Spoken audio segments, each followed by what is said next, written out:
Raising up the broken to life.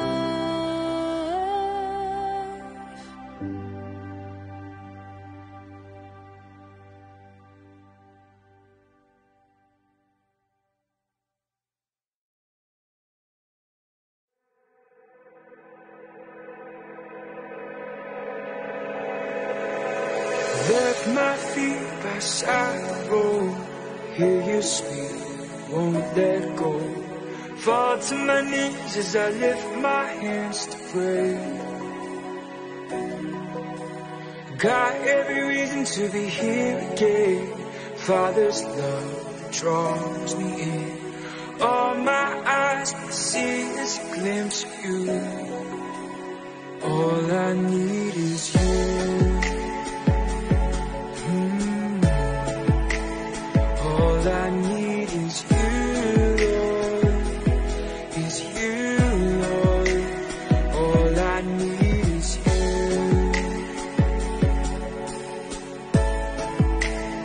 All I need is you, Lord, is you, Lord. One more day, it's not the same. Spirit calls my heart to see. Drawn to the voice of my Savior once again. Where might hope be without your Son? Gave His life to save the earth. Rest in the thought that you're watching over me. All I need is you.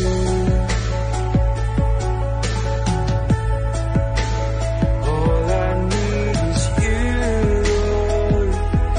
Is you, Lord. All I need is you.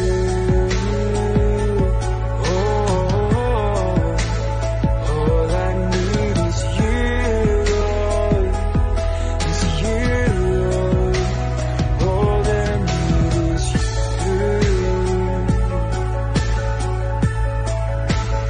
All I need is you, Lord. Is you, Lord. Is you, Lord. Is you, Lord. Is you, Lord. All I need is you. All I need is you. All I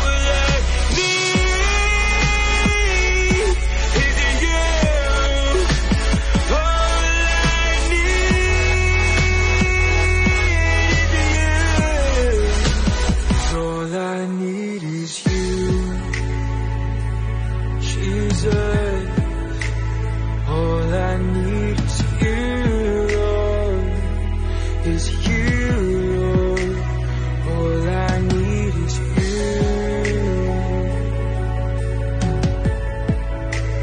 All I need is you, Lord. Is you, Lord. Oh.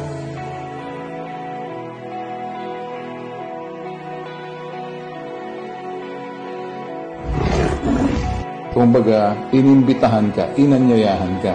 Opo, sir. Hindi ka tumanggi, sumama ka. Tumanggi po ako nung pangatlong balik po ng barangay ko. Walang krimen na nakita na nasaksihan nila sa mga panahon yan. Ano nangyari? Hindi ka citizen's arrest. Inimbitahan ka. Hindi ka inaresto.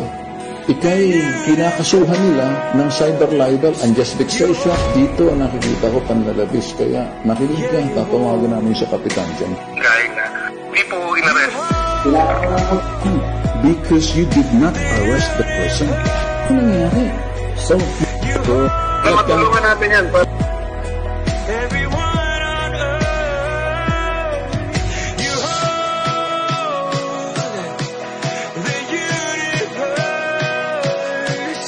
You hold the universe.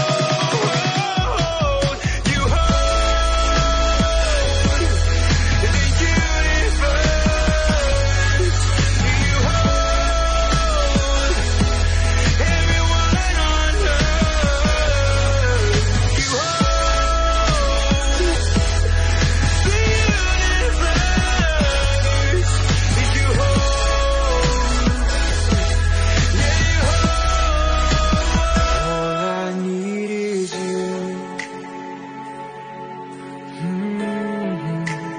All I need is you, Lord, is you, Lord.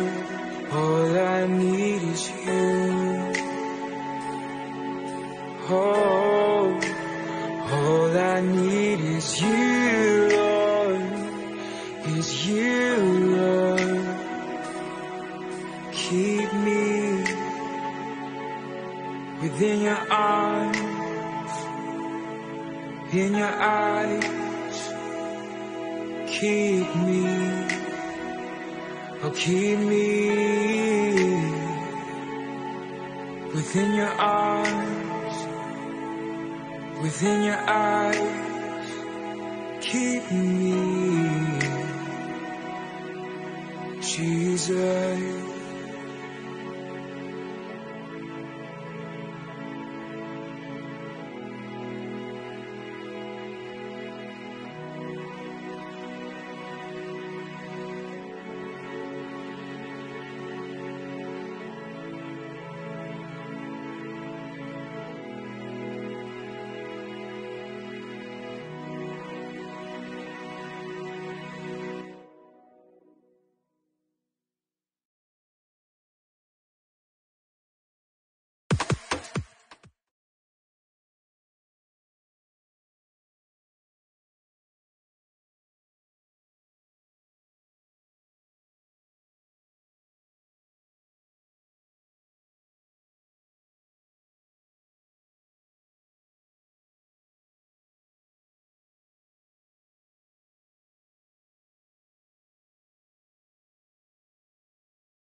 Before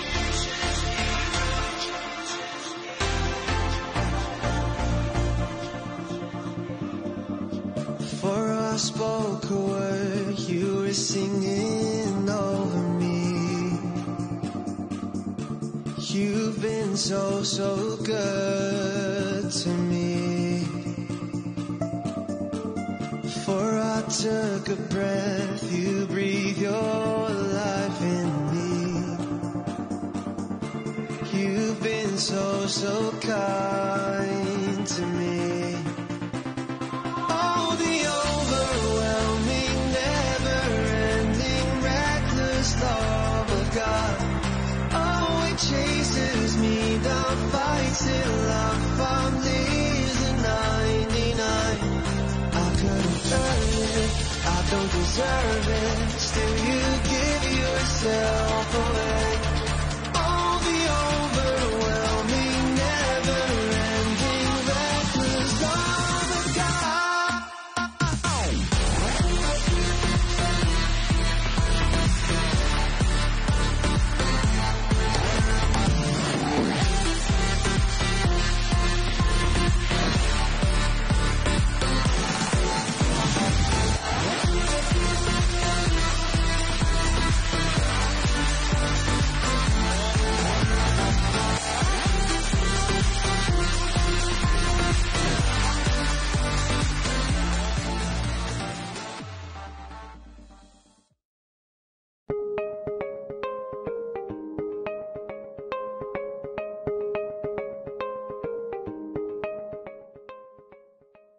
Good morning po, once again. Today is Sunday. Maraming salamat sa Panginoon. We have now the time to praise, worship the Lord. Pero bago po tayo mag-pray, basahin po natin, let's open our Bible to Psalm 23. Umpisa natin sa verse 1. Ito po ay ang awit ni David nung siya kasalukuyang nangangamba siya sa kanyang buhay. Dahil nanganganib ang kanyang buhay. Ang sabi po sa verse 1, The Lord is my shepherd, I shall not want. Doon pa lamang po, shepherd. Ano po ba ang shepherd? Shepherd ay siyang nangangalaga, nagbabantay, binubuwis ang kanyang buhay para sa kanyang mga tupa. Kung talagang alam mo na ikaw ay tupa ng Diyos, hindi ka dapat mangamba. Sa nangyayari ngayon, maraming sinasabi, sabi sa news, marami nagkakaroon ng anxiety, nagkakaroon ng fear. Bakit? Because they don't have God. They don't have the good shepherd in their life. They don't have somebody to lean on. Tayo bilang mga anak ng Diyos, alam natin meron tayong Diyos na matibay, matatag, makapangyarihan, nag-aalaga sa atin, magtatanggol sa atin, walang dahilan para tayo ay matakot. Walang dahilan para tayo mag-isip ng kung ano-ano. Kung alam natin, tunay na kilala natin ang ating pastol, wala tayong dapat ipangunda. Kaya't yun lamang po ang tanging dapat natin gawin. Lagi tayong manalangin sa ating Panginoon. Panghawakan natin ang kanyang sinabi na hindi niya tayo iiwanan, hindi niya tayo pababayaan. Kaya't mga kapatid, pagbulay-bulayan ninyo ang Psalm 23, awit ni David, siya'y talagang nangangamba, natatakot. Pero sa bandang huli, sinabi niya, I will not fear. At ang sinabi po niya, napakaganda sa 6, sabi niya, Surely goodness and mercy shall follow me all the days of my life, and I will dwell in the house of the Lord forever. So, darating ang araw, lahat naman tayo ay merong katapusan. Pero tiyakin natin na ang ating buhay ay nakasalalay sa ating Diyos. At tiyakin natin na tayo nga ay kabilang sa mga tupa ng Diyos. Tayo pong lahat ay manalangin. Dakilang Diyos, maraming pong salamat. Lord, isang linggo na naman po ang nakalipas. Hindi mo po kami pinabayaan. Salamat o Diyos, meron pa rin po kaming buhay. Meron kaming kalakasan. Wala po kaming mga sakit. Nakakakain pa rin po kami sa araw-araw. Meron kaming mga tahanan. Meron kaming mga mahal sa buhay na kasama namin. Meron pa po kaming kalakasan. May matino pa kaming pag-iisip upang maisip namin na ikaw ang Diyos na aming hinahawakan. Ikaw ang Diyos na aming pinananampalatayanan ay isang buhay na Diyos. Maraming pong salamat, Panginoon. Meron pa po kami pagkakataong katulad nito na sama-sama kaming mananalangin, sama-sama kaming sasamba, sama-sama kaming makikinig ng iyong salita. Lord, I pray, hindi lamang po namin naririnig ang iyong mga mensahe, hindi lamang po namin papasukin sa aming tenga at ilalabas sa kabilang tenga, kundi ito, Panginoon, ay pagbulay-bulayan namin, Panginoon, sapagkat ang salita mo ang siyang gabay namin. Lord, tulungan mo ang bawat isa na sa halip na tumingin kami sa nangyayari sa kapaligiran namin, ay yung salita mo ang aming pagbulay-bulayin. Ipamuhay namin, Panginoon, ang iyong salita mo, sapagkat ang salita mo ay buhay. You are the bread of life, Panginoon. Ikaw ang buhay, ikaw ang katapusan, at ikaw ang buhay ng Panginoon. At maraming pong salamat sa iyo, Panginoon. Pagpalain mo, Panginoon, ang buong isang linggo namin. Pagpalain mo pa, Panginoon, ang iyong salita na ibibigay ng aming pastor. Marami pong salamat, O Diyos. Ito ang dalangin namin na may pasasalamat sa pangalan ni Jesus. Amen at Amen. Good morning po sa bawat isa. This is once again another day, another beautiful day that the Lord has given us to praise and worship Him. And ngayon, bago tayo umawit sa ating Panginoon, basahin po muna natin sa 1 Chronicles chapter 16, verse 11 and 14 to 15. In Tagalog, sabi dito, magtiwala kayo sa Panginoon at sa Kanyang kalakasan. Palagi kayong tumulog sa Kanya. Siya ang Panginoon na ating Diyos at Siya ang namamahala sa buong mundo. Hindi niya kinakalimutan ang Kanyang kasunduan at pangako sa libo-libong henerasyon. Yes, church, this is our God. Ang ating Diyos ay marunong tumupad sa Kanyang pangako, kaya tayo magpuri sa Kanya at umawit sa Kanya dahil Siya ang Diyos na tapat. Amen. Huwag natin limutin ang Kanyang mga salita. Tumingin ka, Panginoon.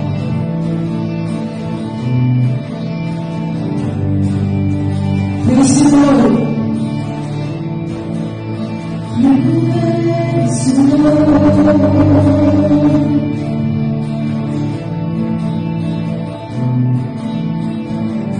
Say, di ko dinadali ang lalahaning pag-asa at kaligtasan sa iyo ay natamo. Handog pasasalamat ko alay, pati ang buhay ko sa iyo, yan ang pangako ko. Salita. Di ko lilimutin na lagi ang lalahaning pag-asa at kaligtasan sa iyo ay natamo.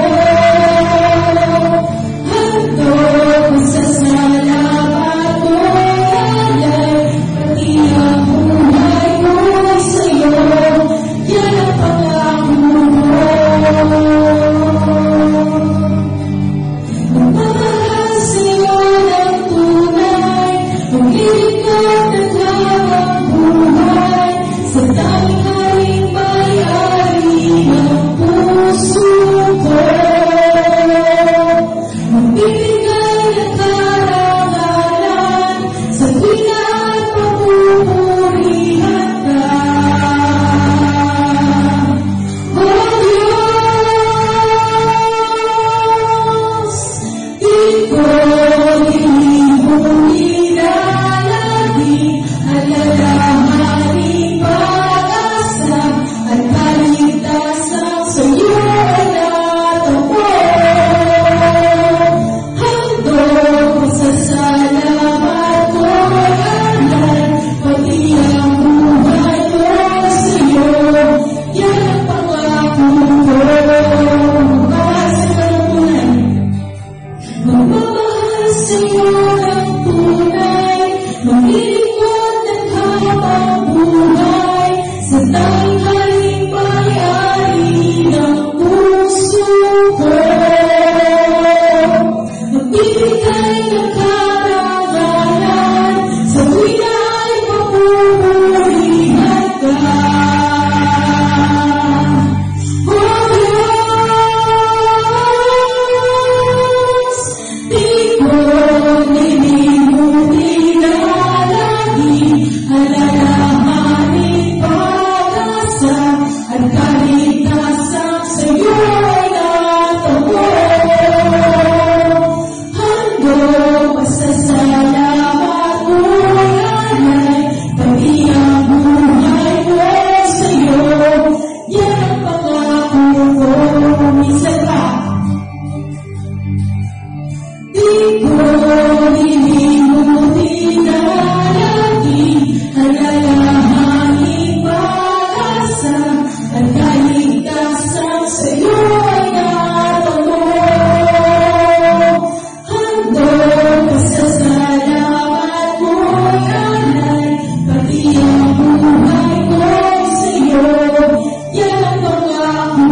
Tunay ka lang tapat sa iyong mga pangako.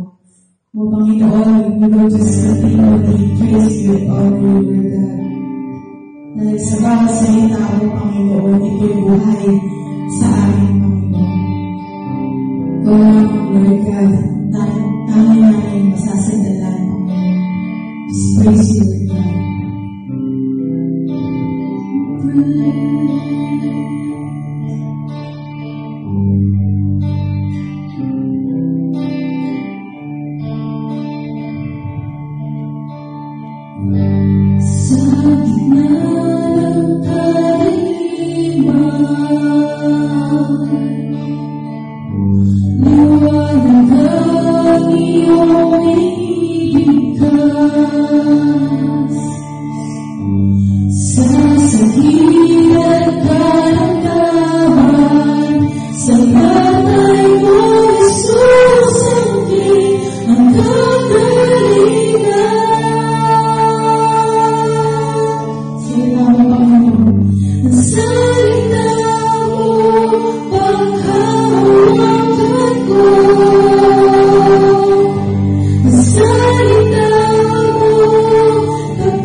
Sa buhay kapayapaan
Salita mo ay nararanasan ko.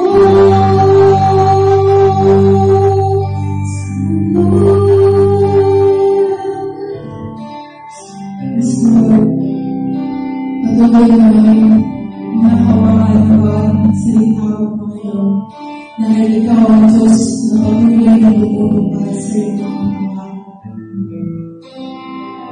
sa kabila ng lahat ng mga gulo, sakit at karamdaman, pangalan mo, Jesus, ang aming mabulitin. At lahat ng ito ay nawasan mo, Panginoon, sa iyong pangalan. Thank you, Lord God. Just praise you, Lord God. Just honor you, Panginoon. At patuloy namin hinahanda ang aming mga puso at isipan sa pakikinig sa iyong salita, Panginoon. Thank you, Lord God. Just praise you, Lord God. Just honor you, because we pray in the mighty name of Jesus. Amen. Good morning! Ngayon po ay April 26. Kaya tayo po lahat ay tumayo at tayo manalangin. Dakilang Diyos, may gawa na langit at lupa. Sa pangalan ni Jesus, kami po ay nagpupulit, nagpapasalamat dahil kahit po sa ganitong paraan, sa pamamagitan ng technology, ay kami po ay nakapagpahayag ng iyong salita. Dalangin ko, Panginoon, ng mainam at mainit na pagkilos ng Banal na Espiritu sa buhay ng bawat isa, na kami magkaroon ng pagkaunawa at kakayahan na gawin anuman yung pinagagawa mo sa amin para maging kami merong tagumpay sa panahon ng krisis na ito.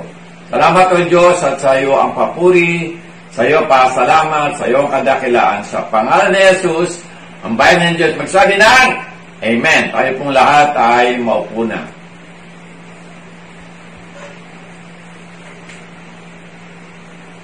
Amen. At pamamagatan po natin yung ating pangaral sa umagang ito ng walang iba kundi ang School of Hard Knocks. Bakit ko tinawag na school? No po. Ang kapitin po natin dito yung sa aklat ng Santiago o James chapter 1 verse 1 to 5. No po. So basahin po muna natin yun bago tayo magpatuloy. Ang sabi po doon, James chapter 1 verse 1 to 4, sabi po, James, a servant of God and of the Lord Jesus Christ, to the 12 tribes scattered among the nations, greetings. Consider it pure joy, my brothers and sisters, whenever you face such trials of many kinds, because you know that the testing of your faith produces perseverance. Let perseverance finish its work so that you may be mature and complete, not lacking anything. O, yan po ang salita ng Diyos, James chapter 1, verse 1 to 4. Po. Nung pong nagsimula na ang COVID virus at nakarating na po ito sa mga ibang bansa, siyempre po, tayo mga kaanak natin ang aking mga anak ay tumawag sa amin. Siyempre, andun din yung pag-alala namin sa kanila. At sabi nga, tayo ay dumadaan sa hard times. So po. Pero, pagka pinasat po natin yung James chapter 1, po yun daw pong hard times ay isang eskwelahan.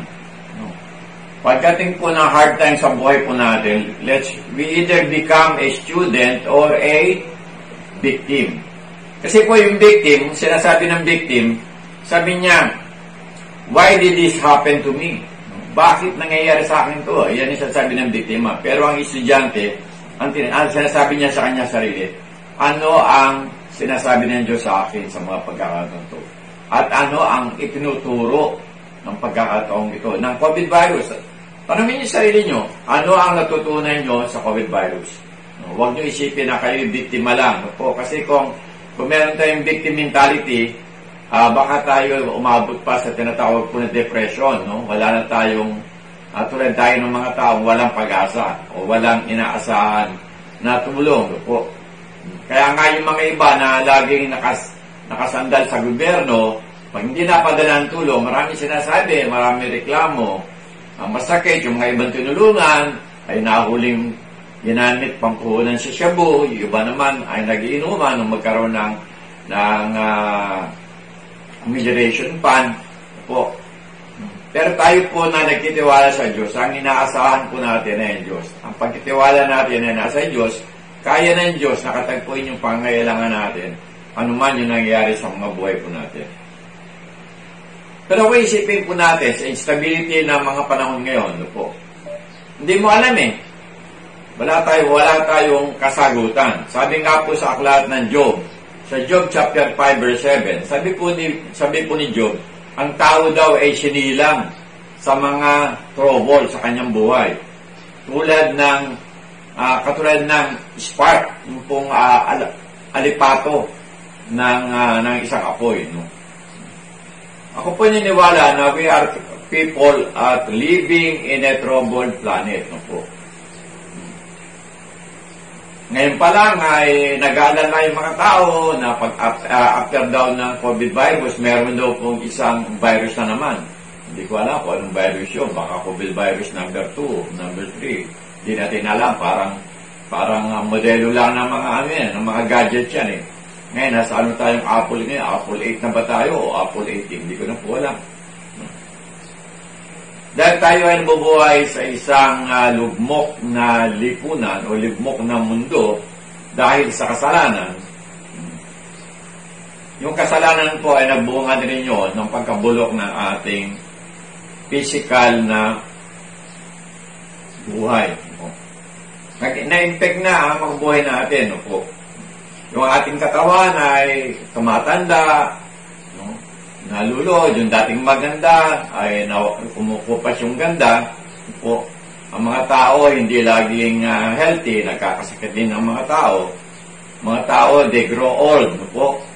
Kaming mag-asawa, ang dalangin namin as we can grow old, but God help us to grow old gracefully. Graceful po yung pagiging pagtanda namin po.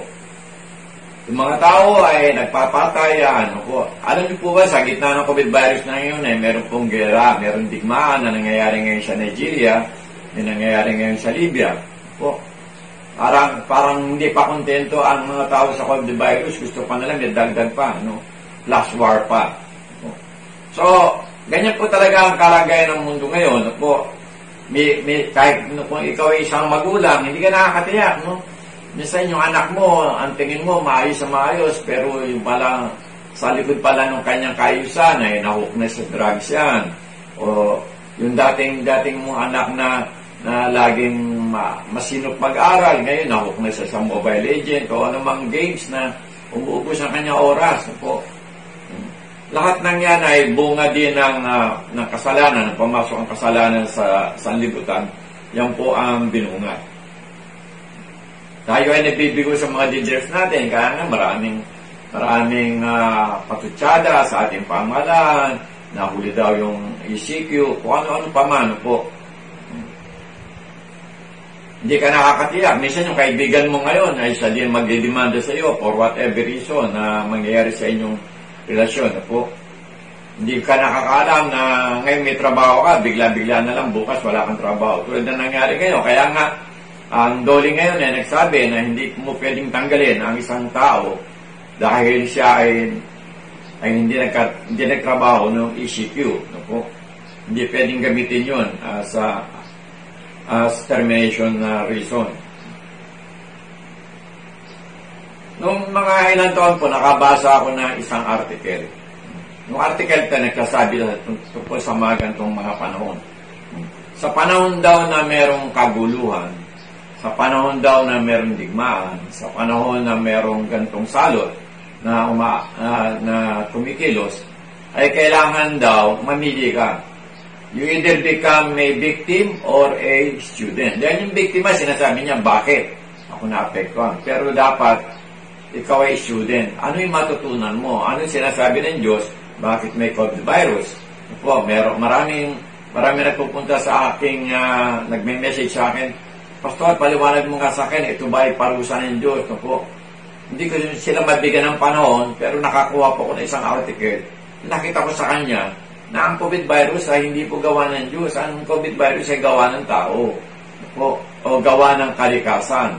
Dahil sa maling pamumuhay ng mga tao. Kaya po, naisulat yung Book of James, sabi nga po, ang Book of James o yung Santiago, sabi kang Pilipino, straightforward ito. Kung gusto mo na real talk about Christian life o Christian living, ang basahin mo, Book of James. Kasi yung book o yung Santiago, Book of James, ay magtuturo sa ng practical tsaka direct to the point na dapat mong gawin bilang isang Kristiyano sa mga panahong ito. Sa panahong ito, in times of hard times, be a student, not a victim. Kasi yung hard times is a school of hard knocks. Tinignan ko sa Google ko, ano may hard knocks? Hard knocks ay panahon ng mahirap na sitwasyon. Yung panahon na merong mga salot ng ganyan, merong mga epidemya, yung mahirap ang buhay. So, mahirap ang buhay. Ngayon po ay mahirap ang buhay. Aminin po natin yan. Hindi na tayo, real talk na tayo pagdating doon.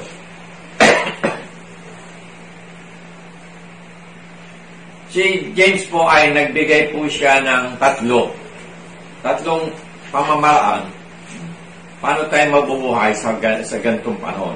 Una-una, ang binigay niya ay isang command. Sabi po sa James chapter 1, verse 2, "Consider it full joy, my brothers and sisters, whenever you face trials of many kinds." Sabi po sa Santiago, "Mga kapatid, magalak kayo kapag kayo dumadanas ng iba't ibang uri ng pagsubok." Minsan ako, kahit na ako, nung unang binabasa ko ito, nung ako ay bago-bago pa lang Kristiyano, napapraning ako hindi ko maintindihan ito. Sinong tao ang matino ang isip na magagalak pagka mayroong problema? Wala naman wala naman. Kayo po ba nagagalak kayo dahil kayo ay wala kayong trabaho ngayon? Kayo ba ay nagagalak ngayon dahil hindi po mapasok ang mga anak nyo? Kayo ba ay nagagalak ngayon dahil wala kayong pinagkakakitaan? Pero ang sinasabi po doon, kasi ang joy po ay hindi katulad ng happiness. Minsan isip ng tao, yung salitang joy equals happiness. Hindi po. Kasi yung happiness, yung pagiging happy, nanggagaling po yan sa mga events sa buhay natin. Katulad ng happy birthday, happy anniversary. Diba? Sa mga barangay na happy fiesta, diba? Happy graduation. Diba? Pero yung joy po, ito ay nagmumula sa sarili natin, sa looban, sa loob ng puso natin po. Kung ang joy mo ay mag-relay ka sa feelings, mamamali ka. Sabi nga po, don't trust your feelings. Minsan tapong counting it all joy when trouble comes is not a natural response. Hindi po talaga natural response yun Pero si Santiago ay hindi po nagkasalita tungkol sa natural response. Dapat po ang response natin sa pagkakataon ngayon, anuman kahirapan natin ngayon dahil sa COVID virus, ay supernatural response. Hindi tayo natatalo ng takot, kundi yung takot natin, tinatalo natin ng ating pananampalataya. Na ang Diyos tutulungan tayo para makalabas dito sa krisis na ito. Sabi po sa The Message, sa The Message, sabi niya, yung translation ng The Message, "When all kinds of trials and temptation crowd into your lives, my brothers, don't resent them as intruders, but welcome them as a friend." Medyo mag-iisip ka din I-welcome mo as friend yung COVID virus. Alam niyo po, kung talagang na-internalize natin yung mga pinagagawa ng DOH sa atin, yung tinatawag na DOH protocol, alam mo po, kung yun ang magiging new normal natin after this ECQ, gaganda ang buhay natin kasi magiging malinis tayo. Lagi tayo naghuhugas ng kamay. Aware na tayo ngayon sa ating pag-ubo-ubo o pag-uubo ng tao. Alam niyo po, katulad sa Korea ngayon. Sa Korea, mula nung mag-SARS sila, magkaroon ng SARS, sa kanila pangkaraniwan na, kahit na walang epidemya, ang mga tao doon naka-mask. Bakit sila naka-mask? Naka-mask sila kasi ayaw nila, kung sila ay may sipon o may ubo, makahawa sila. Hindi po COVID virus wala pang COVID virus, mapapansin nyo po, lalo na kung nanonood kayo ng mga Korean telenovela, mapapansin mo, kami nga tutuwa kami pag nakatrami. No? Na sila ay aware na sila ngayon, pangkarniwan na po yung nakamas. No? Kaya malaking tulong po talaga yun. Welcome po natin yung COVID virus. Welcome natin yung COVID virus sa friend. Kasi yung friend may ginagawa din mabuti. Yung COVID virus, naglapit sa maraming tao sa Diyos. Yung dating hindi nananalangin ngayon. Yung mga dating ang tinatawag ay ibang tao, wala silang magawa kundi ang tawagan nila ang Diyos. No? At marami pong mga balita, maraming mga testimony na yung COVID virus ay gumising sa kanilang mga pananampalataya.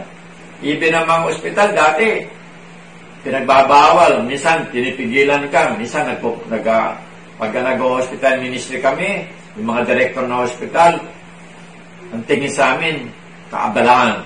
Pero ngayon, sila pa halos kulang na lang na ang mga hospital ngayon mag-imbita ng mga pastor na mananalangin sa kanilang mga hospital.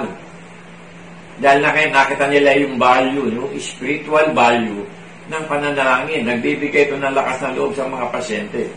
Hindi lang po natin magawa talaga ngayon dahil kasi kung pupunta ako sa isang ospital na COVID virus center, kailangan po naka-PPE ako. Personal protective equipment. Ito po. Ayaw na po natin gumamit ng PPE kasi yung PPE kulang na nga po para sa ating mga frontliners. So ayaw namin makadagdag. Kaya yung panalangin ngayon na maraming mga kapastoran ay puro internet. Ito po. Kaya tayo nag-uusap. Kahit nga ito pagkakataon ito, ako ay nakita nyo through the technology na internet. No? Salamat sa Diyos sa mga tao na ginagamit. Meron tayong mga kabataan sa church na ginagamit para makating ito sa inyo. No? Ang tawag po namin sila yung mga techie people. No? At maraming salamat sa kanila. Minsan ang katanungan dumarating sa atin, pamagatong parang, ito ba bilang estudyante, tatanong natin sarili natin, no? We try to learn from God. Ito ba ay padala ng Diyos? Ito ba ay kailangan sa aking paglago bilang isang Kristiyan? Alam niyo po, pagka ang inyong pananampalataya, kailangan po talaga natin yung mga gantong mga bagay po. Kailangan natin itong mga bagay. Kasi sa bawat tagumpay natin sa pagsubok, tumitibay tayo. Kaya ngayon maraming dati kami kinakonsila ni Pastora, nagkapasalamat sila. Sabi niya, salamat Pastora, yung counseling niyo sa amin. Patibay sa amin, nalagpasan namin yung pagsubok na dinadaanan nila noon. At sabi pa nila, parang wala na kami nakita ang pagsubok na darating sa amin na hindi namin kaya. Kasi andyan ang Diyos. Very thankful sila. Kailangan natin alam niyo po, pagka gusto niyo po yung panlamig na ang tinatawag doon ay Orlon, po. Yung Orlon para maging fluffy siya. Kailangan yung tela ng Orlon ay tinutusok ng halos mga sabita libu-libong karayom para magbigay lang ng air spaces doon sa mga fiber. At paglabas noon ay very fluffy siya. Kaya very effective yun pagdating sa weather po. So, meron po ako isang kaibigan. Siya po ay meron siyang 4th stage breast cancer. Siya po ay malalim ang kanyang pananampalataya. Maaring pagkakamali sa kanyang decision. Kasi kung kailan na talagang nagsugat na yung dibdib niya, tsaka pa lang siya nagpa-opera, dahil kasi ang pagtitiwala niyo, pagagalingin siya ng Panginoon. Kami po, nung panahon na hindi namin connection yung kanyang pananampalataya. Pero kami po ay nag-a-advise sa kanya na patignan mo rin. No? Kasi sinasabi nga namin sa kanya, ginagamit din ng Diyos ang mga doktor para daluyan ang kanyang pagpapagaling. Anyway, nung siya po ay ultimately nagpatingin ako, natuklas siya na siya ay 4th stage cancer.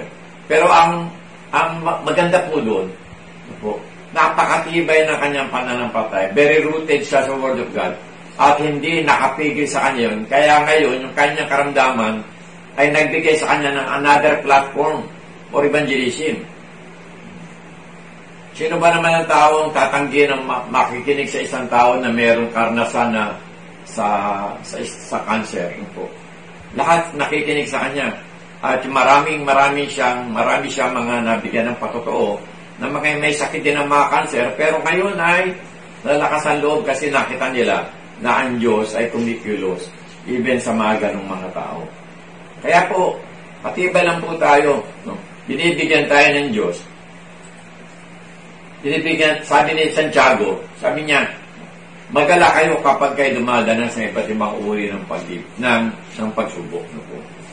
Nagkami siya ng bagong platform. No? Alam niyo po, yung troubles o yung mga pandemic na yan, ay nangyayari yan sa mananampalataya at sa hindi mananampalataya. No? Hindi po optional sa atin na magkakaroon tayo ng maapektuhan din tayo ng COVID virus. No po. Lahat tayo idadaan dyan. No? Kaya, never trust on your feeling. Huwag mo sabihin, feel ko. Hindi ako abutan yan. Hindi. Dapat yung pagkapasya mo, yung sinasabi mo, ay rooted and founded sa Word of God. Doon tayo mabuhay sa Word of God. Hindi sa ating pakiramdam o sa ating kaisipan. Kaya nga sinasabi doon sa aklat ng Proverbs, ulit-ulitin ko na dinig sa akin ito madalas. No? Trust in the Lord thy God. Lean not in your own understanding. In all your ways, acknowledge Him, and He will direct your path. Huwag tayong magdunong-dunungan, huwag tayong mag-play doctor, no po. Gamitin natin yung ating mga kaisipan. Gamitin natin yung ating mga narutunan, no po. Ang tunay na joy, yung sinasabi po yung joy dito ni Apostol Pablo, ni Santiago. Sabi po nyo, joy is a deep satisfaction that comes from knowing that God is in control even when my circumstances seems to be out of control. Yun doon po ang tunay na joy. Ang kagalakan ay nag-uugat sa isang matibay at malalim na pananampalataya sa Diyos. Na ang Diyos ay may control sa buhay natin. Kaya ng Diyos na bigyan tayo ng katiyakan. Ano man yung kalagayan natin, no? Kaya nga nung sa araw, na isip-isip ako i-post doon sa Facebook wall ko. Sabi kong ganyan, Lord Jesus, I still believe you even if I do not see. Kasi naman talaga eh. Faith is believing on that is not seen. Yun ang katiyak na binibigay sa atin. Yung trouble po natin, hindi po optional yun. Lahat ay dadaan sa trouble. Sabi din po, joy grows best in the deep soil of the sovereignty of God. Ang joy daw po ay tumutubo sa isang masaganang lupa ng pagka-Diyos ng Diyos.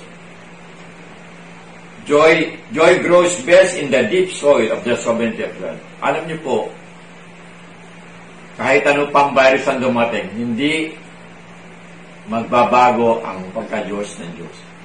At hindi magbabago yung pagmamahal niya sa iyo, pagmamahal niya sa akin, pagmamahal niya sa ating lahat. Alam niya yung pinagdadaanan natin.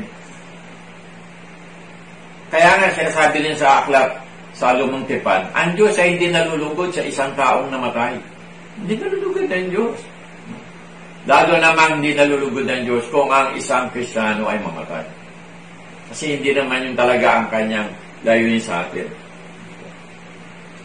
Sabi din po, if you know that God is in control, you can be satisfied at a very deep level, even while you weep over what is happening around you and to you. Sabi po doon,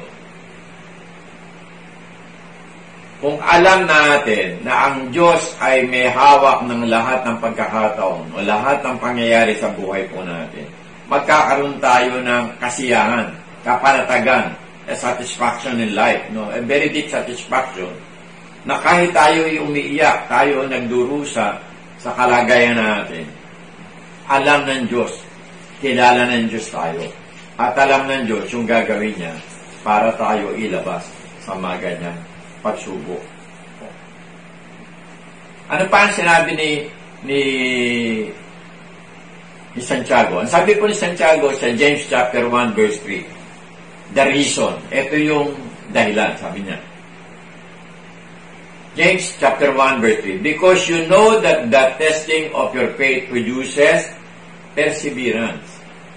Dapat ninyong malaman na nagiging matatag ang inyong pananampalataya sa pamagitan ng pagsubok.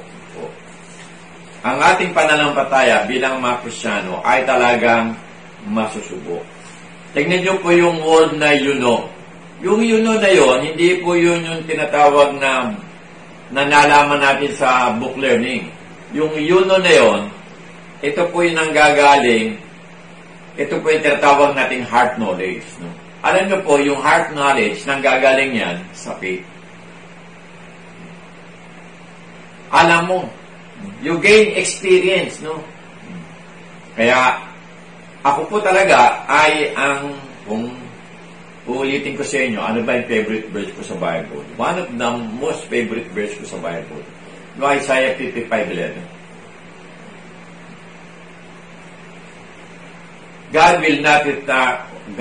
His word will not return to Him void, but will accomplish everything that I have purpose. Sabi ng Diyos, hindi babalik sa akin ang aking salita, kundi magaganap lahat ng nilayon ko sa aking salita.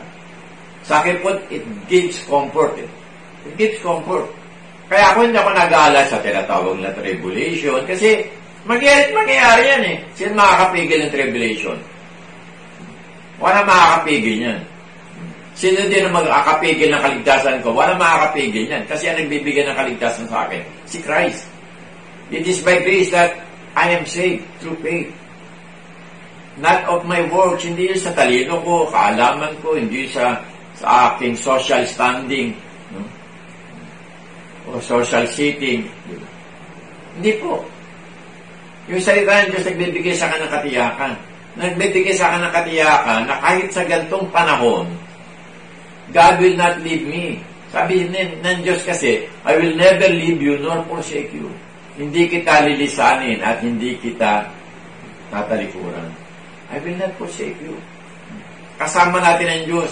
Ano man yung nararanasan nyo ngayon, maaaring talagang minsan natatalo na tayo, nagreklamo na tayo.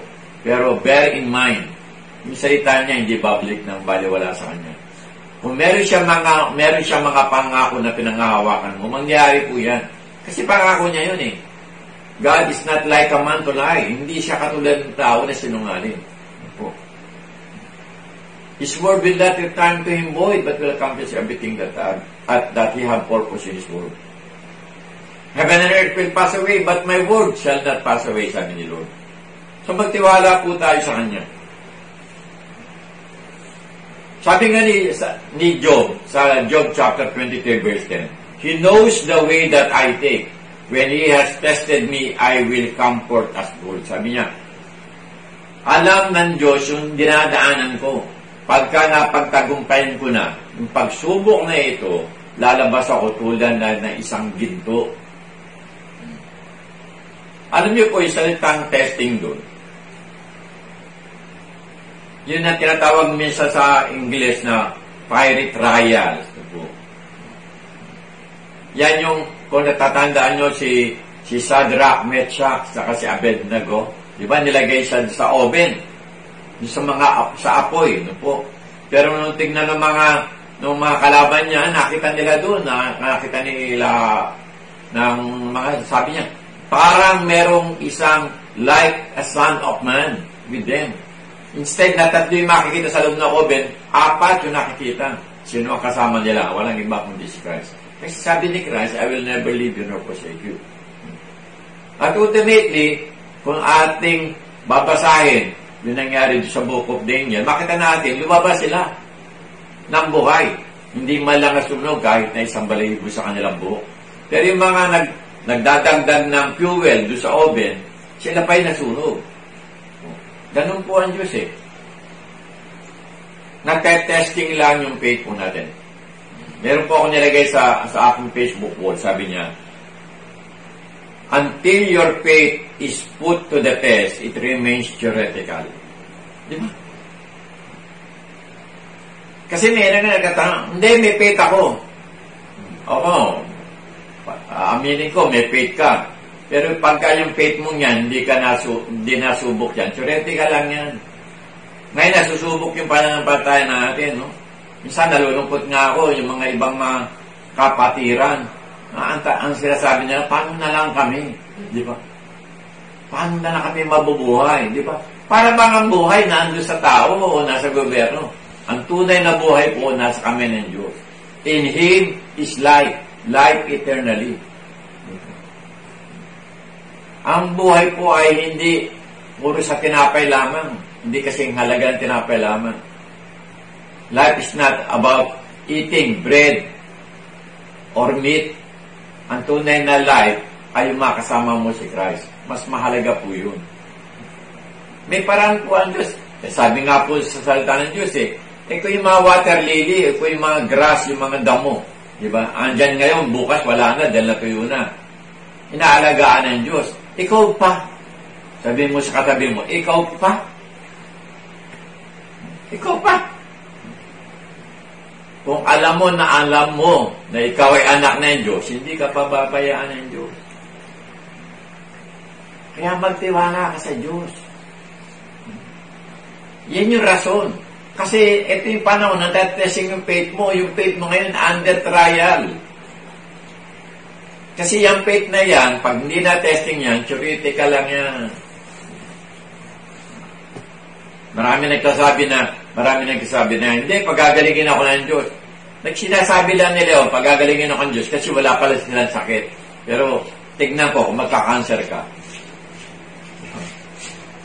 Kaya yung kaibigan ko, kami po, napapalakas kami noon Siya yung may 4th stage cancer, pero kami napapalakas kami sa kanya. Kasi nakita namin, ginamit niya yung kanyang cancer as a platform for evangelism. Ang dami na pong marami na siya pagkakataon ginamit siya ng Diyos para ipahayag ang magandang balita ng kaligtasan. He is not bothered by the cancer. No, yung cancer ang nag-aalala sa kanya Hindi malaman ng cancer saan pupunta hindi makaagwanta, hindi maka-progress yung cancer sa kanya. Kasi yung faith niya nakahadlang sa progress ng faith. What we need now is a battle-tested faith. Ulitin ko po kung yung faith mo hindi pa nasusubok yan, ek-ek lang yan. Ibig sabihin, tsurete ka lang yan. Asan siya sabi natin, and my God shall supply all my needs according to His riches in glory. Nalulungkot ako, maraming mga Kristiyano na halos kinakaaway na ang pamahalaan dahil hindi siya nabigyan ng amelioration. Siyempre, may feeling entitlement din daw. Dapat entitled din daw siya doon. Who told you to be entitled, diba? Anyway, baka may magbaspa sa akin dito siya nito. This is battle-tested faith. Alam niyo po, hindi ako pupunta sa isang baguhang Kristiyano para humingi ng payo o ng panalangin. Pupunta ako sa isang tao na nakita ko na even in hard times ay nagpursige sa kanyang pananampalataya. I will go to that person. Kasi yung faith niya, battle-tested na yun Akalain niya ba, pupunta ako sa isang baguhang Kristiyano para hingi ako ng payo o panalangin? Kaya sabi po doon, blessed is the man who does not sit with the seat of the mockers. Hindi ako pupunta sa mga tao kahit ano pa nalalaman niya sa medicine pagdating sa COVID virus. Pupunta ako sa isang merong malalim at maugat na pananampalataya sa Diyos. Tulad yan ni Mariam Ibrahim. Si Mariam Ibrahim po ay isang dating Muslim na naging Kristiyano sa Sudan. Diba?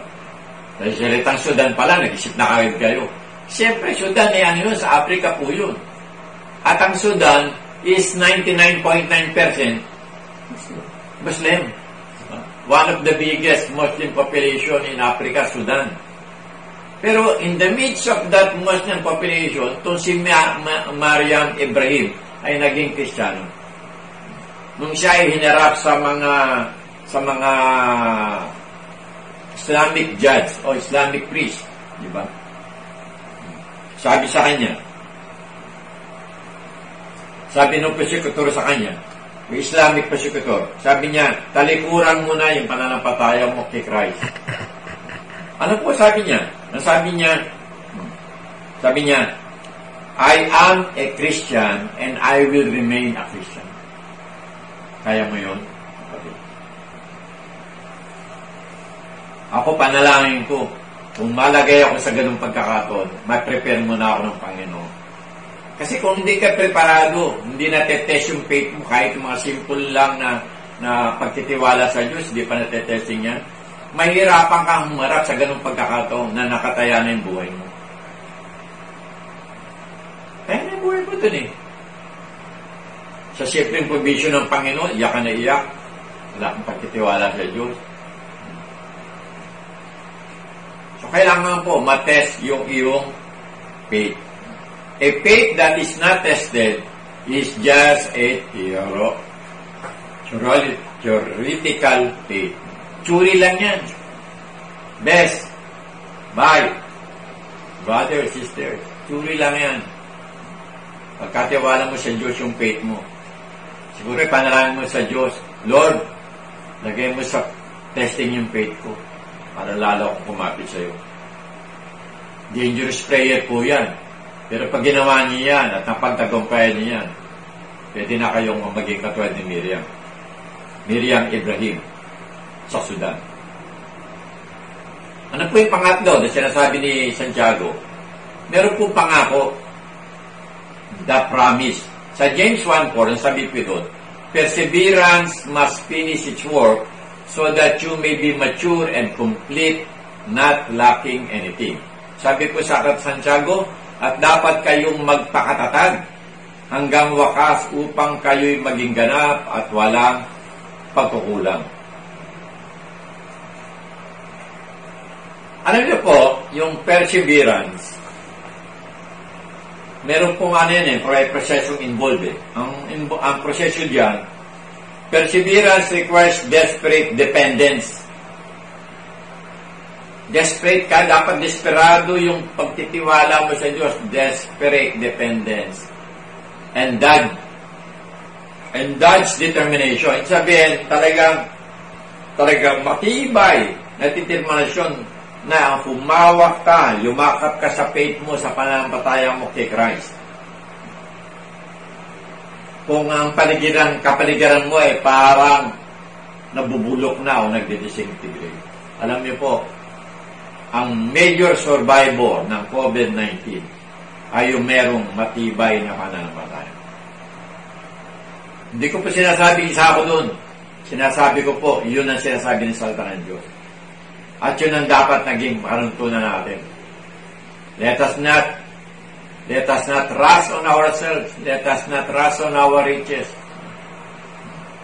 Sabi po ng mga anak namin, O pa, ma, meron ba kayong pera dyan? Kung sakasakali, di ba? Alam niyo po, siyempre, anak ko naman yan, hindi naman pwede sagutin ako ano lang yan. Sabi ko, ang sabi lang namin, huwag kayong mag-alala. Kasi ang Diyos, andyan. And we believe na kung dumating man yun, hindi namin naasahan, ano man yung kakulangan namin, susupply ng Lord. Kaya nga, natinig nyo ba yung salitang, ano man yung pagkukulang ko, bahala ka na po magpuno. Alam niyo po, kahit na marami tayong pagkukulang, minsan kulang tayo ng pananampalataya, kulang tayo ng pagtitiwala, po. Pero lahat yung kayang punuan ng Diyos. Kaya sabi doon, perseverance mas, sabi po, dapat kayong magpakatatag hanggang wakas upang kayo maging ganap at walang pagkukulang. Be mature and complete, not lacking anything. Hindi tayo magkakaroon ng pagkukulang. Kaya nga pag itatanong ako, pasan may pera ka ba? Meron. Diba? Pera man na 500, wala akong dala dito eh. Sabi mo, meron. Sabi mo, meron darating. Kasi hindi mo pagkitiwala ko, kasi meron ako yung Diyos. Hindi ko naman sinasabing meron ako dito sa bulsa eh. I do not want to say, wala akong pera. Kasi pera lang yan eh. Kaya ibigay niya ng Diyos yan eh. Higit na nga sa pera, kaya ibigay niya ng Diyos eh. Pera lang yan. Kung yung kanyang bugtong na anak na ibigay niya para mamatay, para sa atin eh, ano pa ba naman yung mumunti natin kailangan? Where is faith? Pag dinasa mo nga yung aklat ng Lucas, Luke chapter 18, sabi niya ganoon, sabi niya, pagdating ba ng anak ng Diyos, makakita ba siya ng pananampalataya? when the Son of God returns, will He find faith? Tanungin kita, kapatid. Pag dumating ba si Christ ngayon, may makikita bang pananampalataya sa puso mo? Meron bang pagtitiwala dyan kahit na konti? Kahit na kasi laki lang ng butil ng mustard seed. Yung buto ng mustasa. Meron ba? Kung wala, kailangan na sabihin mo, Lord, give us faith. Kasi yun ang kailangan natin eh. Minsan may pagkukulang tayo, so we ask God. Diba? Sabi nga, kung kailangan mo ng wisdom, ask for wisdom. Kung kailangan mo ng faith, you ask for faith. Kaya pagka may faith ka na, be sure you ask God to test that faith. Kasi pag hindi na-test yung faith na yan, theory lang yan. Amen? Hello? Amen. If we need hope, we ask for hope. If we need faith, we ask for faith. Whatever we ask, kaya nga sasabi doon, knock and you shall, and it shall be open to you. Seek and you shall find. Diba?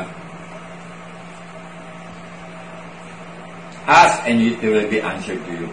So, kailangan po natin yun. Huwag tayong tumakbo sa pagsubok na ito. Simple lang naman yung pinagagawa ng pamahalaan eh. Huwag na tayo gumawa ng mga dahilan, huwag na tayo dumagdag sa pasaway, di ba?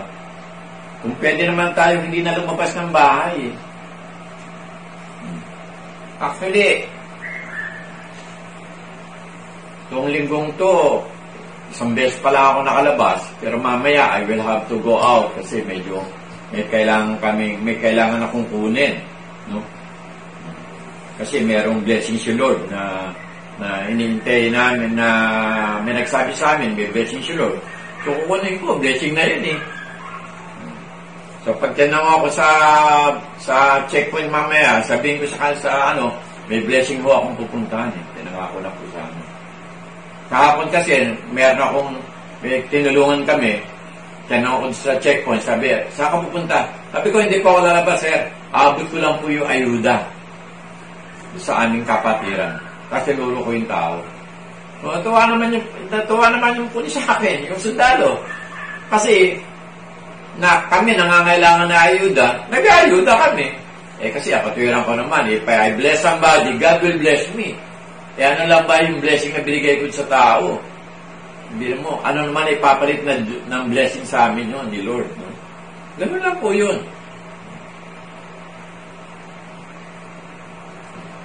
Huwag tayong tumakbo, huwag tayong mag-quit, no? Tuloy ang buhay, stay strong, trusting God, stay strong, stay safe, stay home. Stay home. Yun lang po. Simple lang yun. Kailangan pa bang sulat-sulatin yun, ulit-ulitin yun? Palagay po, hindi naman po, di ba? Meron naman kayong mga kaalaman sa mga bagay na. Natuwa po ako pagka merong, sa aming mga Bible study, kadalasan ang umati ng Bible study, ay mga kabataan. Pero ngayon po, dahil tayo ay nasa ECQ, ang nagtuturo po ng Bible study namin ay isang kabataan. Ito po yung sa mga leader nating kabataan na minimentor namin. At nakita ko po na talagang nagkasaliksik siya, hindi po siya pabaya sa kanya, pinagkatiwala sa kanya. At katulong po yung mga ibang kabataan, they conduct a lively Bible study. Tinatalakay po namin ngayon is about our church belief o church doctrine. Ano ba panampalataya namin sa church? Kasi kailangan yun eh, para nagkakaisa ang church.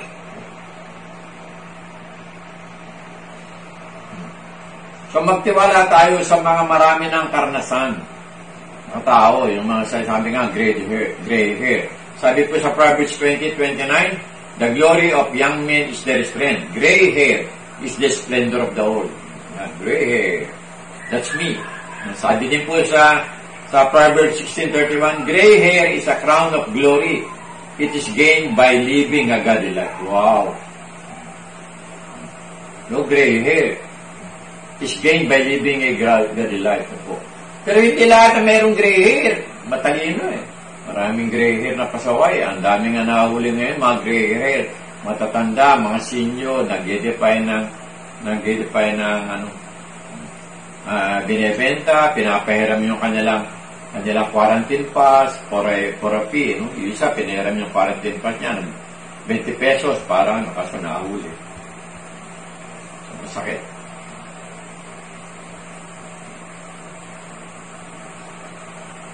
Kailangan tumulong tayo at tingnan natin yung promise ng Lord. Na bibigay lahat ng pangailangan natin. Alam niyo po, si Elizabeth Elliot, maaaring nadinig nyo na yan, si Elizabeth Elliot ay asawa po ni James Elliot. Po. Si James Elliot po ay dating missionary sa Ecuador. Meron sila pinuntang lugar na ang balak nila, ang mission nila, ay to turn this tribal people na maging Kristiyano. Kaso pagpunta nila doon, itong mga tribal people na yon ang pumatay sa kanila. After so many years, yung pumatay sa kanya, pastor na. Alam niyo po, God can turn the bad things into a good thing. Dahil sinabi ko yun, siguro bumalik sa alaala niyo, Romans 8:28. Everything works out for good to those who love God and called according to His purpose. Yung asawa niya ni Jim Elliot, ang napangasawa naman ay isa ding missionary. Pero after almost a month lang na asawa niya itong bago, kasi nag-asawa siyang muli, itong asawa niya naman nagkaroon ng cancer. And after that, after several months lang, namatay din yung asawa niya. Yung tinatanong si Elizabeth, sabi niya, ano ang kanasan mo sa Diyos? Sabi niya, alam mo, yung kanasan ko sa Diyos, nagpatibay lalo ng pananampalataya ko sa Kanya. Na si God ay nakasubaybay sa buhay ko. Nung mamatay si Jim, namatay yung aking bagong asawa, still hindi ako iniwanan ng Diyos. Siya pa din yung nagbibigay ng katatagan sa akin para magpatuloy. Wow, that kind of faith. Hindi po COVID virus ang nanakaw ang pananampalataya po natin. Huwag natin bigyan ng pagkakataon yung COVID virus na nakawin o agawin yung pagtiwala natin sa Diyos. Whatever happen, hindi magbabago dapat yung ating pagkitiwala sa Diyos. Sabi nga po, every trials, pag dumadaan tayo sa trials, kaya ng Diyos na gawin yung trials to be a triumph in our life. Kaya yung kailangan. Kaya lang, hindi mangyari yun kung talagang wala ka alam sa Biblia. Kaya kailangan mo talaga yung tinatawag kong Christian lifestyle. Dapat nag-aayuno ka, nananalangin ka, nagbabasa ka ng Bible, nag-devotion ka. Ilang beses na sa akin nadidinig yan, pero hindi po ako magkasawa sabihin kasi yun talaga eh. Kung Kristiyano ka, that should be your lifestyle. At bilang pagkatapos, gusto ko lang po ilitin yung tatlong bagay na yun. Una, yung command. Ano yung command? Diba? Consider yourself, diba? Sabi po doon, consider it pure joy, my brothers, and sisters, whenever you face trial of many kinds. Ano yung pangalawa? Ang pangalawa po doon ay yung reason. Bakit? Kasi may reason yun. Ang sabi po, ayon sa verse 3 ng Santiago, dapat ninyong malaman na nagiging matatag ang inyong pananampalataya sa pamamagitan ng pagsubok. When your faith is tested, it becomes real. But faith that is not tested is just a theoretical faith. At yung pangatlo, yung pangako. From all these things, we will learn something because we are a student of hard knocks, di ba? Yung hard knocks sa school yan. At tayo estudyante, we will learn something. Ano yung matututo na? Matututo natin na ang Diyos tapat sa kanyang pangako. Ano yung pangako? Perseverance must finish its work so that you may be mature and complete, not lacking anything. So yun po. Yung Christian life is not an easy life. I do not want to misrepresent na madali ang buhay Kristiyano. Hindi po. Kasi kung talagang gusto mong ilakan yung buhay Kristiyano mo, tatalikuran mo talaga yung dati mong pagkatao. There should be transformation.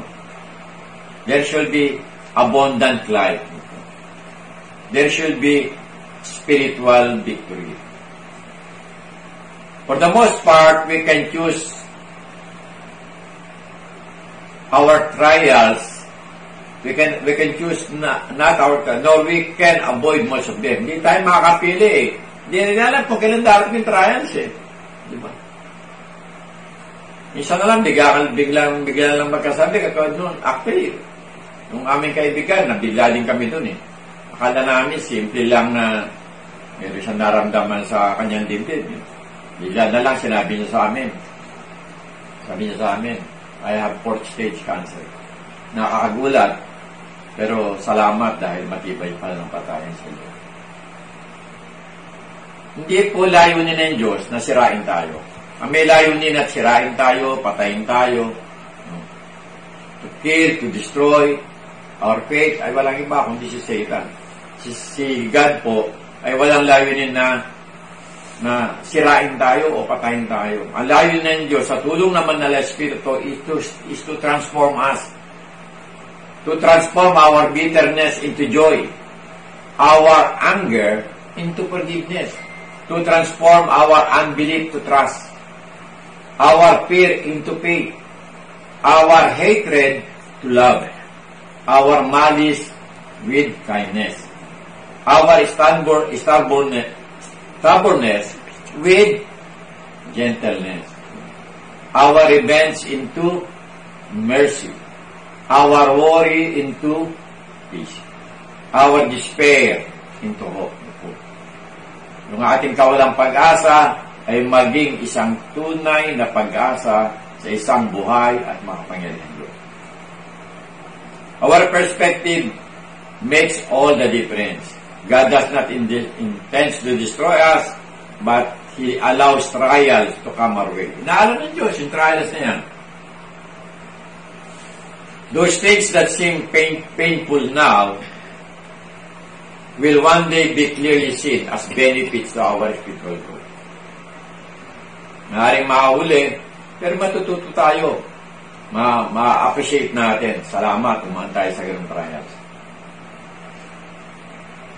Kaya mga kapatid, isipin nyo lagi na yung dinadaanan natin, yung mga pagsubok sa buhay natin, ay isang hakbang sa isang tulay patungo sa pusod ng Diyos. Patungo sa kinaroroonan ng Diyos. Ang sabi namin ba, ang ginamit nila ng English ay stairway to heaven. Isang landas, isang hagdan patungo sa langit. Kung nasaan ang Diyos. So, trust in the Lord thy God. Stay strong. Stay safe. Stay home. Let us pray. Tayo po'y manalangin. Dakilang Diyos, may gawa na langit at lupa. Maraming salamat dahil ikaw din ang nagbigay ng commandments sa amin that we will go, win, and make disciples. Maraming salamat po doon. Dahil may rason yun. Dahil alam namin, O Diyos, gusto mo na lahat ng tao ay makakilala sa iyong anak at hindi mapahamak. Alam din namin, Panginoon, na ito, Panginoon, ay merong pangako na ang sino mang kinaroroonan ng anak ng Diyos ay hindi mapahamak, kundi magkaroon ng buhay na walang hanggan. Ang sino man kinaroroonan ng Diyos ay may buhay na walang hanggan. Ngunit ang hindi kinaroroonan ng anak ng Diyos ay walang buhay. Dalangin ko, Panginoon, na sa aming dinadaanan na pagsubok ng COVID-19 virus na ito, marami kaming matutunan. Matutunan namin na patuloy na magtiwala sa iyo.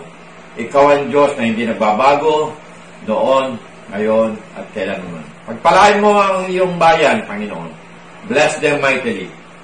Once again, I declare, surely goodness and mercy shall follow all our lives in the name of the Father, and of the Son, and of the Holy Spirit. In Jesus' name, amen and amen. Amen. At akin po paalala ulit, tuloy po yung ating prayer and fasting. No? Actually, pagka nakita ulit tayo, ang aking balak total, hindi pa naman tayo, siguro next pagkikita natin kung talaga isususpend na yung ECQ, kahit na selective na suspension, ay siguro, May 3 na. Kung May 3, tuloy pa po natin hanggang talaga hindi suspended yung ECQ. Tuloy po natin yung prayer and fasting, tuloy po yung ating chain prayer. Salamat po sa mga nag-commit sa chain prayer. Salamat po. Pag ginagawa niyo po yan, buo po yung kadena. Po, the weakest link for a chain is when somebody in the chain is not praying. Kaya patawarin tayo ng Diyos kung di natin nagagawa. At tulungan naman tayo ng Diyos para gawin po talaga natin. Kaya maraming salamat. Patuloy po tayo magtiwala at magtiwala sa Diyos. May nagkatanong po, saan daw ba ibibigay yung kanilang offering saka yung mga tithes? Ito na lang po gawin natin. Ipunin nyo na lang po. Pagka tayo nagkita-kita, di magbigay tayo ng isang dakila para salamat sa Diyos. Because we have passed ECQ without being contaminated. Ipunin nyo lang po. Istabi nyo lang po. Pag sinabi ko po, ipon nyo, huwag nyo galawin. Talagang pagkatiwala nyo, lagay nyo sa isip nyo, ito ay para sa iyo, Lord, kaya hindi namin ito gagalawin. Meron kayo susupply sa amin. Yun na po aking At salamat sa mga kapatiran. Hanggang ngayon po, hindi po natitigil Hindi ko naman sila pinipigilan. Meron pa talaga may nagbibigay pa. As of now, ay umaabot na po ng more than 17,000 yung collection ng mga kapatiran po. At ang church po ay nakapagbigay na last Monday and Tuesday hanggang nung Wednesday po yata ay nakapaglabas na po ang church ng almost 40,000. Almost 40,000 na po. Pati po yung tulong natin sa mga churches po natin sa Bulan Sorsogon. Kaya salamat po sa inyong generosity. Pagpalain po kayo ng Diyos. At sa mga gusto pa pong tumulong, bukas palad po natatanggapin namin yung tulong nyo. At sa lahat ng ito, yung pong tinutulong nyo, ay hindi na po malaman yung bigay ng kanang kamay, hindi na po malaman ng kaliwang kamay. Kaya nga po yung mga iba doon nagsasabi sa akin, Pastor, please lang, huwag nyo na ibabando yung mga pangalan namin. Hindi ko po na po sabihin ang pangalan nila, pero ang pangalan nila ay si kilala ng Diyos yun.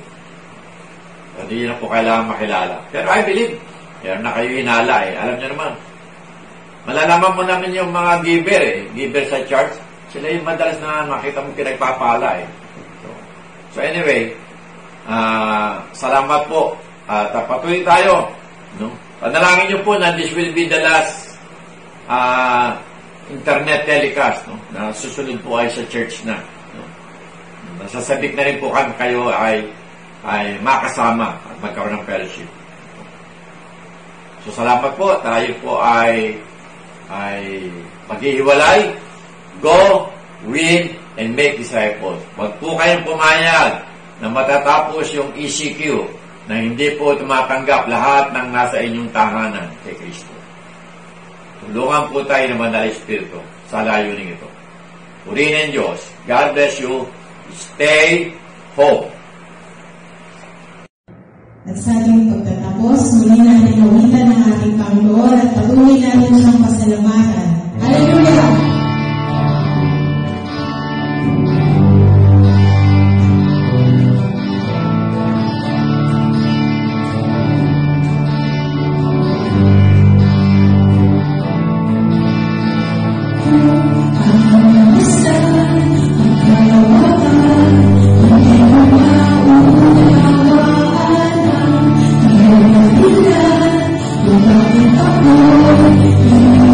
Ilaga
Wala nang ibang naisip pa, kundi pasalamatan ka. Buhay ko na purihin ka, buhay ko na sa'yo'y sumamba. Wala nang ibang naisip pa, kundi pasalamatan ka. Salamat, salamat,